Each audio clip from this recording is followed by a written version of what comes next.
ஆண் பெண் என்ற பாகுபாடின்றி தமிழக வெற்றிக் கழக தோழர்களும் தோழிகளும் இணைந்து செய்த சமூக பணி.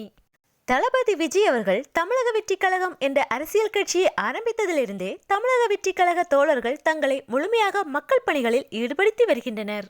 தற்போது ஆண் பெண் என்ற வேறுபாடின்றி தமிழக வெற்றிக் கழக தோழர்கள் இருபாலருமே இணைந்து சமூக பணி ஒன்றை செய்து முடித்து மக்களிடம் நல்மதிப்பை பெற்றுள்ளனர்.